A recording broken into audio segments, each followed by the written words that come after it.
कल नए भारत के शिल्पकार और देश के आदरणीय प्रधानमंत्री श्रीमान नरेंद्र मोदी जी ने विकसित भारत संकल्प यात्रा के दूसरे चरण का शुभारंभ किया था। ये प्रसन्नता की बात है कि जम्मू जिले के ही त्रेवा पंचायत की सरपंच श्रीमती बलबीर कौर से उन्होंने विभिन्न योजनाओं के सैचुरेशन के बारे में जानकारी ली और उनको आग्रह किया कि 10 अन्य गांवों के नागरिकों से भी आप संपर्क करिए, जन जागृति बढ़ाने में मदद करिए ताकि सभी कार्यक्रमों का लाभ उन स्थान के लोगों को भी मिल सके। मैं भी वर्चुअली उस कार्यक्रम से जुड़ा था और जब सरपंच बलबीर जी के शब्दों को मैं सुन रहा था तो मुझे लगता है कि सबको एक नई गतिशीलता का अनुभव हो रहा था। आज धोक वजीरा में भी जो स्टॉल लगे हैं उसको हमने देखा है, ड्रोन का डिमॉन्स्ट्रेशन देखा है, लाभार्थियों की बात सुनी है। स्वाभाविक रूप से इससे एक नई ऊर्जा आएगी और परिवर्तन से ही उत्साह का संचार होता है। वो राजन सिंह थे या नंदलाल जी थे या सीमा देवी थी, ये जो परिवर्तन है उनके जीवन में, इसका जिक्र इन लोगों ने किया। आदरणीय प्रधानमंत्री जी के कारण देश में भी और जम्मू कश्मीर में भी ऐसे लाखों भाई बहन हैं जिनके जीवन में समाज कल्याण और स्वावलंबन की कई स्कीम्स ने आत्मशक्ति जागृत की है। और मुझे लगता है केवल वर्तमान नहीं बल्कि भविष्य की पीढ़ी के लिए भी एक नया मार्ग प्रधानमंत्री जी के कारण प्रशस्त हुआ है। योजनाएं पहले भी होती थी, ऐसा नहीं था कि योजनाएं नहीं बनती थी, लेकिन जिस तरह से आदरणीय प्रधानमंत्री जी ने योजनाओं के क्रियान्वयन पर बल दिया है, हर व्यक्ति तक और खास तौर से कमजोर व्यक्ति तक योजनाओं का लाभ जरूर पहुंचे, इस पर जितना जोर प्रधानमंत्री जी का रहता है उसका प्रतिफल ये हुआ है कि देश में भी और जम्मू कश्मीर में भी योजनाओं का लाभ लोगों को मिलने लगा है। अब योजनाओं के सैचुरेशन का सीधा संबंध मैं समझता हूं कि समृद्धि से होता है और जो इस यात्रा का विकसित भारत संकल्प यात्रा का जो ध्येय है, मुझे लगता है कि वो समृद्धि से जुड़ा हुआ है। आत्मनिर्भर हों लोग, सुखी हों, समृद्ध हों, संपन्न हों, और जब सब नागरिक, सभी लोग आत्मनिर्भर बनेंगे, सुखी बनेंगे, समृद्ध बनेंगे, संपन्न बनेंगे तो स्वाभाविक रूप से जम्मू कश्मीर भी संपन्न होगा, शक्तिशाली होगा। और जो संकल्प है माननीय प्रधानमंत्री जी का, उसे साकार करने में हमें सफलता मिलेगी। प्रशासन के जो हमारे सहयोगी हैं पूरी कोशिश कर रहे हैं, पंचायतों तक जा रहे हैं। मैं आप सबसे एक अनुरोध करना चाहूँगा कि इसको पूरी तरह से साकार करने के लिए नागरिकों और जनप्रतिनिधियों और विशेष रूप से पढ़े लिखे जो हमारे नौजवान हैं उनको आगे आना चाहिए। हर माता बहन को प्रतिबद्धता के साथ जमीन पर योजनाएं उतरें, इसमें सहयोग करना चाहिए। मैं अभी ध्यान से धोक वजीरा के सरपंच रमन वजीर साहब को सुन रहा था और मैं आश्चर्यचकित था। मुझे भी ये अंदाज नहीं था कि पंचायतों में इस स्तर का काम हो रहा है और कई तो उन्होंने अभिनव प्रयोग खुद यहाँ शुरू किए हैं। इससे बाकी अगल बगल की पंचायतें भी मैं समझता हूँ कि प्रेरणा ले सकती हैं। मैं सरपंच साहब को, सभी पंचों को और इस पंचायत के सभी नागरिकों को हृदय से बधाई देना चाहता हूँ। जिस तरीके से जो ये तीन रेवेन्यू विलेज है, शायद 2 सरपंच 2 हैं। अब पंचायत घर में library, basic computer training centre, महिलाओं के लिए एक्सक्लूसिव जिम, ये जेंडर इक्वलिटी पर विशेष फोकस, ड्रग अब्यूज, वीमेन और चाइल्ड न्यूट्रिशन, डोमेस्टिक वायलेंस की समस्या से निपटने के लिए पंचायत स्तर पर महिला शक्ति समूह की स्थापना, ये आप सब लोगों के और खासतौर से सरपंच साहब के दूरदर्शी सोच और गांव की दिशा और दशा बदलने में इस सोच से बहुत लाभ मिलने वाला है। और मुझे हृदय से प्रसन्नता है कि धोक वजीरा पंचायत ने ओल्ड एज होम भी स्थापित किया है। पूरी संवेदनशीलता के साथ बुजुर्ग पीढ़ी के रहने और भोजन का भी इंतजाम यहाँ हुआ है। ये हम सबके लिए केवल प्रसन्नता नहीं, गर्व की बात है। मुझे बताया गया है कि पंचायत में मीटिंग के दिन हर व्यक्ति अनाज या खाने का अन्य कोई सामान दान भी करता है, जो जरूरतमंद तथा गरीब परिवारों में वितरित किया जाता है। मैं समझता हूँ कि असली पंचायती राज व्यवस्था यही है। स्व प्रेरणा से धोक वजीरा पंचायत ने इस प्रकार की जितनी उल्लेखनीय उपलब्धियां हासिल की हैं, अब इसको क्या हम बाकी पंचायतों में भी रिप्लिकेट कर सकते हैं? मुझे लगता है कि इसका प्रयास जरूर हमें करना चाहिए। और मैं बधाई देना चाहता हूं यहाँ के सरपंच साहब को, पंच साहब को और यहाँ के सभी नागरिकों को। आपने साबित कर दिया है कि अगर गांव के नागरिक संकल्पबद्ध होकर नवनिर्माण में जुटे तो निश्चित रूप से पंचायत भी आत्मनिर्भर हो सकती है, संपन्न हो सकती है, खुशहाल हो सकती है और इसे कोई रोक नहीं सकता है। गांव के हर एक नागरिक के मन में अगर ये संकल्प है कि नहीं, परिस्थिति को बदलने के लिए हम तत्पर हैं, तो जो योजनाएं भारत सरकार की हैं या जम्मू कश्मीर प्रशासन की हैं, इनका सैचुरेशन भी होगा और जीवन को एक नई गति भी मिलेगी। आप सभी के जीवन में सकारात्मक परिवर्तन हो, इसके लिए आज पैसे की कोई कमी नहीं है। खासतौर से पिछले 9-10 वर्षों में माननीय प्रधानमंत्री जी का विशेष ध्यान रहा है। खास पिछड़े वर्ग के जो लोग हैं, वंचित लोग हैं, दूरस्थ इलाके में रहने वाले लोग हैं, और आप देखें कितना बड़ा बदलाव हुआ है। पिछले 9 वर्षों में करीब 13.5 करोड़ लोग इस देश के गरीबी रेखा के बाहर निकल गए और एक नया मध्य वर्ग इस देश में 13.5 करोड़ लोगों का जन्म लिया है। 10 करोड़ से ज्यादा लोग मोटे तौर पर आज रोजगार दे रहे हैं। प्रधानमंत्री मुद्रा योजना में 10 लाख रुपए तक का ऋण बिना किसी गारंटी, बिना किसी कोलेटरल के मिल सकता है किसी भी नौजवान को, किसी भी बहन को। और आज ये संख्या 10 करोड़ से ज्यादा हो गई। 3 करोड़ से ज्यादा प्रधानमंत्री ग्रामीण आवास योजना में घर बन गए। अभी जम्मू कश्मीर में भी बड़ी संख्या में भारत सरकार ने प्रधानमंत्री आवास योजना के अंतर्गत घर दिया था। अभी एक लाभार्थी आप लोगों के सामने अपनी बात रख रहे थे। और उससे एक कदम आगे बढ़ करके जम्मू कश्मीर प्रशासन ने एक और फैसला किया कि अगर कोई अहर व्यक्ति है, माने एलिजिबल है प्रधानमंत्री आवास योजना के लिए, उसके पास अपनी जमीन नहीं है, तो जम्मू कश्मीर प्रशासन ऐसे व्यक्ति को 5 मरला जमीन सरकार की ओर से देगा। और कई लोगों को दी गई है। 12 करोड़ से ज्यादा शौचालय देश में बन गए। जम्मू कश्मीर में तो इसमें पूरी तरह से सैचुरेशन हो गया है। 50 करोड़ लोगों के बैंक खाते खुल गए।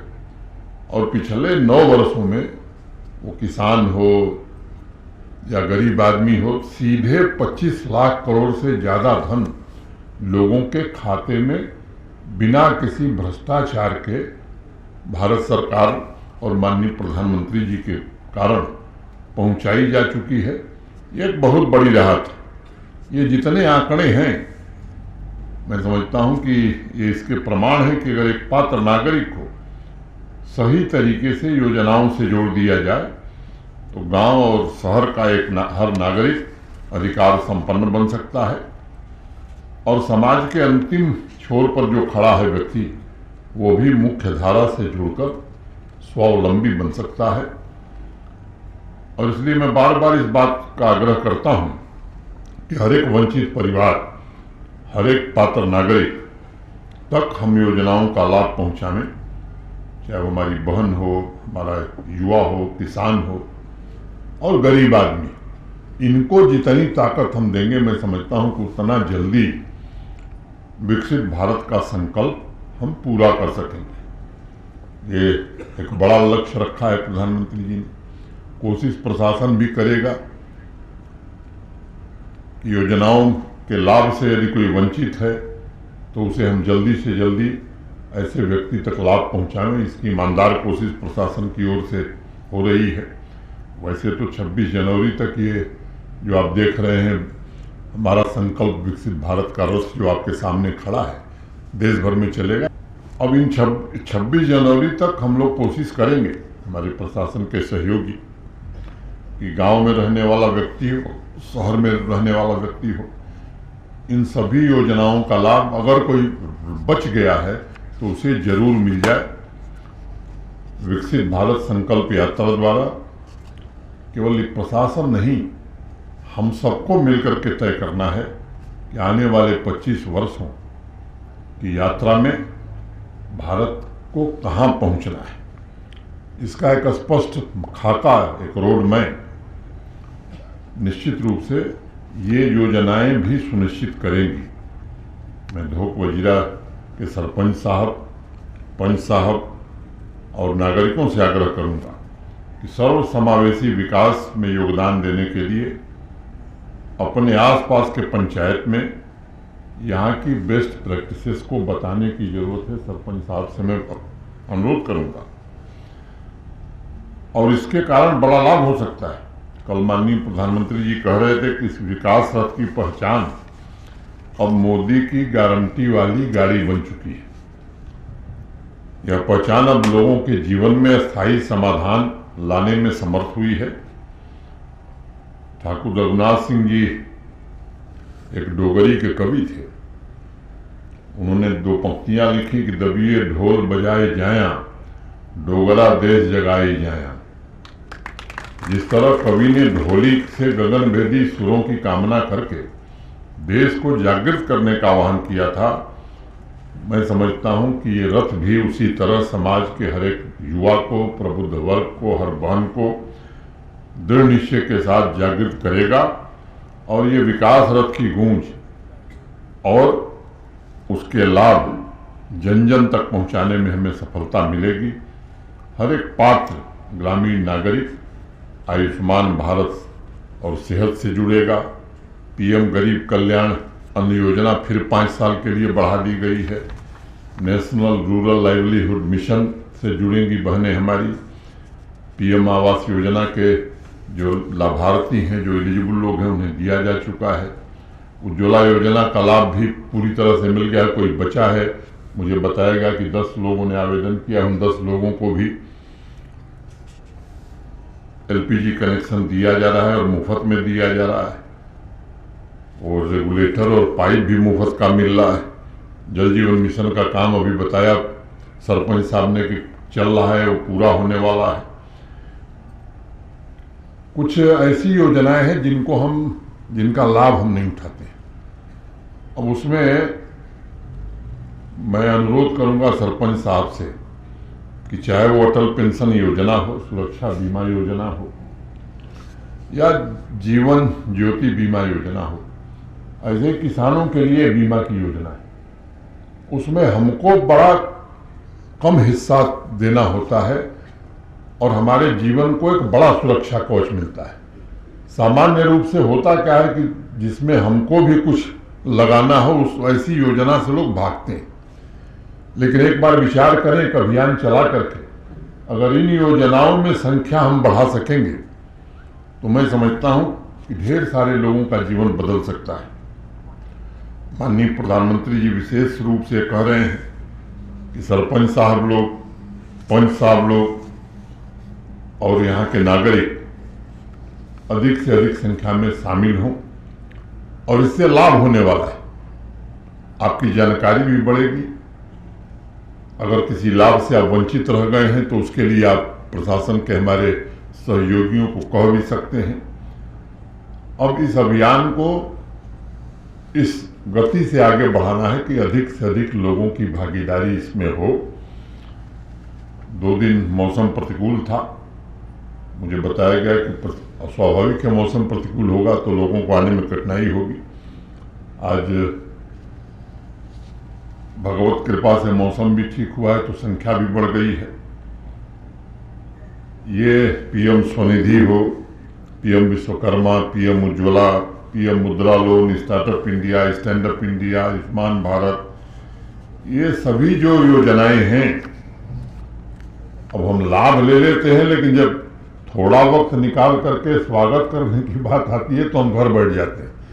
मुझे लगता है कि इस से भी हमें थोड़ा सोचना चाहिए कि व्यवस्थाएं पहले भी थी, लेकिन जब कोशिश करके माननीय प्रधानमंत्री जी के कारण इन सब योजनाओं का लाभ एक बड़े वर्ग को मिल रहा है, तो व्यस्तता के बावजूद इतना समय तो हम निकाल ही सकते हैं।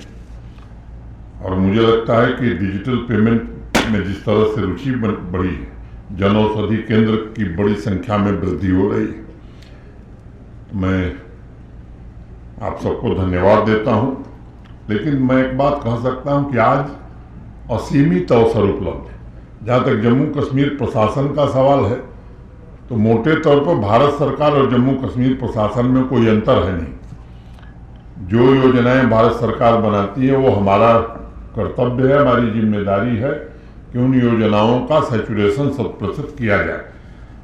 और पूरे देश में आज 20 लाख करोड़ रुपए भारत सरकार ने आवंटित किए हैं इन योजनाओं को पूरा करने के लिए। मुझे इस बात की बेहद खुशी है कि चंडी माता सेल्फ हेल्प ग्रुप ने एग्रीकल्चर तथा एलाइड एक्टिविटीज़ के लिए नमो ड्रोन दीदी कार्यक्रम से जुड़ने के लिए आवेदन किया है। मैं श्रीमती आशा देवी समेत इस सेल्फ हेल्प ग्रुप की सभी बहनों के संकल्प को नमन करता हूं। 15 अगस्त तक आधी आबादी को पूरा हक प्रदान करने का जो संकल्प है प्रशासन का, मैं समझता हूं उसमें बड़ी मदद मिलेगी। आज मैं स्वयं देख रहा हूं सेल्फ हेल्प ग्रुप की महिलाओं के स्वावलंबन के कारण एक युगांतकारी परिवर्तन आया है। और मैं मानता हूं कि हमारी बहनें, हमारी माताएं वो क्षमता रखती हैं कि अगर उन्हें थोड़ी सी सुविधा दी जाए तो समाज के भव्य सपनों को वो पूरा कर सकती हैं। 7 लाख से ज़्यादा बहनें आज सेल्फ हेल्प ग्रुप से जम्मू कश्मीर में जुड़ी हैं। उसके कारण जम्मू कश्मीर की इकॉनमी में भी बढ़ोतरी हुई है। प्रशासन की नीति और नियत ये स्पष्ट रूप से है कि उन्हें मजबूत किया जाए। पिछले 4 वर्षों में अनेक लोगों से मैं मिलता रहा, गांव में भी मिलता हूं, और ये मैं महसूस करता हूं कि आज समाज में एक नए प्रकार की जागृति है और कोई भी समाज का वर्ग अब किसी पर आश्रित नहीं रहना चाहता है। वो अपने पैर पर खड़ा होना चाहता है, चाहे वो हमारा युवा हो, हमारी बहन हो। और प्रशासन की भी कोशिश यही है, जम्मू कश्मीर प्रशासन की माननीय प्रधानमंत्री जी के नेतृत्व में, कि सामाजिक सुरक्षा की योजनाओं के तहत सबको जोड़ करके सक्षम और आत्मनिर्भर हम लोगों को बना सकें, ताकि अपने भविष्य की रचना वो स्वयं कर सकें। 4 मुख्य स्तंभ प्रधानमंत्री जी कहते हैं कि इस यात्रा में है। एक तो नारी शक्ति है, दूसरी युवा शक्ति है, तीसरे हमारे किसान भाई बहन हैं, और चौथा गरीब परिवार है। मैं समझता हूं कि आज के इस अवसर पर हमें ये संकल्प लेना चाहिए कि इन 4 स्तंभों के उत्थान के लिए प्रशासन तो प्रयास करेगा ही, आप सब भी एकजुट होकर के काम एक साथ करेंगे, ताकि ग्रामीण जम्मू कश्मीर के सपनों को नई उड़ान मिल सके। आइए इसी भावना के साथ जम्मू कश्मीर के हर एक गांव को नई पहचान दिलाने के पवित्र अभियान के साथ हम सब आगे बढ़ें। ग्रामीण जम्मू कश्मीर को अर्थव्यवस्था के प्रमुख ड्राइवर के रूप में विकसित करने में बहुत मदद करेगा। कुछ बातें मैं अपनी ओर से कहना चाहूँगा जो इस यात्रा के हिस्से नहीं, लेकिन चूंकि इतना बड़ा काम हो रहा है तो इसके साथ अगर एक दो छोटे काम हम जोड़ लें। अब हमारे गांव में पंचायत में कोई बच्ची है, स्कूल नहीं जा रही, तो ये कोई बड़ा काम नहीं है। अगर सरपंच साहब, पंच साहब और आप सब लोग मिलकर के तय करें तो क्या हम ये कर सकते हैं कि ऐसी पंचायत है जहां कोई बच्ची अशिक्षित नहीं है। मैं समझता हूँ बड़ा आसान काम है। अगर ये करेंगे तो आपके गांव की शोहरत और सम्मान पूरे जम्मू कश्मीर में आगे बढ़ेगा। नशा मुक्ति का अभियान आप लोगों ने चला ही रखा है। ये ऐसा अभियान है जिस पर अनवरत काम करने की जरूरत है। एक बार नशा मुक्त घोषित होने के बाद ऐसा नहीं है कि लोग उससे, इस पर हमें ध्यान देने की जरूरत है। और तीसरा मुझे लगता है कि अगर कोई टीबी का मरीज है तो सरकार की एक योजना है कि एक टीबी मरीज को आप खुद गोद ले सकते हैं, मैंने निक्षय मित्र उसके बन सकते हैं। उसको पौष्टिक आहार अगर ठीक से मिले, प्रशासन दवाएं उपलब्ध करा रहा है, थोड़ा ध्यान दिया जाएगा तो आदमी पूरी तरह 6 महीने में टीबी मुक्त हो सकता है। तो ये सब ऐसे काम हैं जिनको करने से मुझे लगता है कि ज़्यादा पुण्य मिलेगा बजाय मंदिर या मस्जिद जाने से। मैं आपसे अनुरोध करूंगा, क्योंकि जम्मू जिले की बच्चियों के लिटरेसी रेट को हम कैसे बढ़ा सकते हैं, जम्मू को कैसे टीबी मुक्त कर सकते हैं, अगर हर पंचायत में हम जागृत हुए तो इस काम को हम कर सकते हैं। मैं